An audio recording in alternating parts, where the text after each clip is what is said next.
ಆಗಿರ್ತಕ್ಕಂಥದ್ದು ಒಮ್ಮೆ ಬಿಜೆಪಿಯವರ ಸಹಾಯದಿಂದ, ಇನ್ನೊಮ್ಮೆ ನಮ್ಮ ಸಹಾಯದಿಂದ.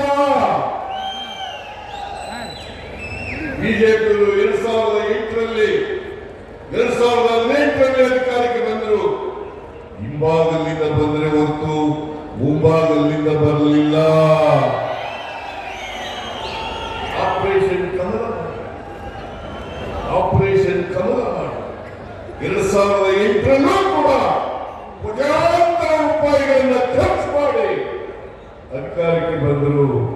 ಮಿಸ್ಟರ್ ಯಡಿಯೂರಪ್ಪ ಮುಖ್ಯಮಂತ್ರಿಯಾದರು, ವಿಷ್ಣು ಸದಾನಂದಗೌಡ ಮುಖ್ಯಮಂತ್ರಿಯಾದರು, ಮಿಸ್ಟರ್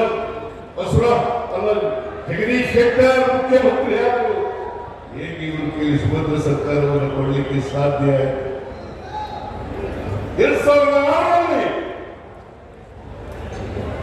ಮೊದಲನೇ ಬಾರಿಗೆ ಕುಮಾರಸ್ವಾಮಿ ಮುಖ್ಯಮಂತ್ರಿ ಆದರು. ಆದರೆ ಯಡಿಯೂರಪ್ಪನವರಿಗೆ ಮೋಸ ಮಾಡಿದ್ರು. ಆ ಸರ್ಕಾರ ಉಳಿಕೊಳ್ಳಲಿಕ್ಕೆ ಸಾಧ್ಯ ಆಗಿಲ್ಲ. ಯಾಕೆ ಮೋಸ ಮಾಡಿದವರು? Mister Kumaraswamy, mister Deve Gowda. ಆ ಸರ್ಕಾರ ಉಳಿಕೊಳ್ಳಲಿಲ್ಲ. ಮತ್ತೆ 2008ರಲ್ಲಿ 104 ಸ್ಥಾನಗಳನ್ನು ಗೆದ್ದರೆ ಹೊರತು 113 ಸ್ಥಾನಗಳನ್ನು ಗೆಲ್ಲಿಲ್ಲ. ನಾವು ಕುಮಾರಸ್ವಾಮಿ ಅವರಿಗೆ ಬೆಂಬಲ ಕೊಟ್ಟು ನೀವು ಮುಖ್ಯಮಂತ್ರಿ ಆಗಿ, ನಾವು 80 ಜನ ಗೆದ್ದಿದ್ರು ಕೂಡ, ಅವರು 38 ಜನ ಗೆದ್ದಿದ್ರು ಕೂಡ, ನೀವು ಮುಖ್ಯಮಂತ್ರಿ ಆಗಲಿ ನಾವು ಬೆಂಬಲ ಕೊಡ್ತೀವಿ ಅಂತೇಳಿ ಮಾಡೋದು. ಆದರೆ ಸರ್ಕಾರವನ್ನು ಉಳಿಸಿಕೊಂಡಿಲ್ಲ. ನಾವು ವಿಕ್ರ ಮಾಡಿದ್ದಲ್ಲ. ಇವರು ಮುಖ್ಯಮಂತ್ರಿ ಆಗಿರುವಾಗ 17 ಜನ ಎಮ್ಎಲ್ಎಗಳು ಬಿಜೆಪಿ ಜೊತೆ ಸೇರಿ ಆಪರೇಷನ್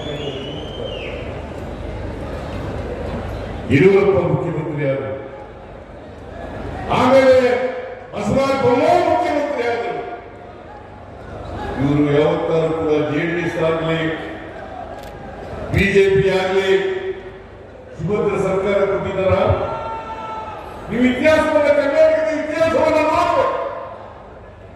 ಕಾಂಗ್ರೆಸ್ ಪಕ್ಷ ಯಾವಾಗ ಅಧಿಕಾರಕ್ಕೆ ಬಂದಿದೆ ಎಲ್ಲ ಕಾಲದಲ್ಲೂ ಕೂಡ ಸುಭದ್ರ ಸರ್ಕಾರವನ್ನು ಕೊಟ್ಟಿದೆ. ನೀವು ಯೋಚನೆ ಮಾಡಿ. ಈಗ ಬಿಜೆಪಿಗೆ ಜೆಡಿಎಸ್ಗೆ ಬೆಂಬಲಿಸಬೇಕಾ? ಅಧಿಕಾರ ಕೊಡಬೇಕಾ? ಅವರಿಗೆ ಕೊಡಬೇಕಾ?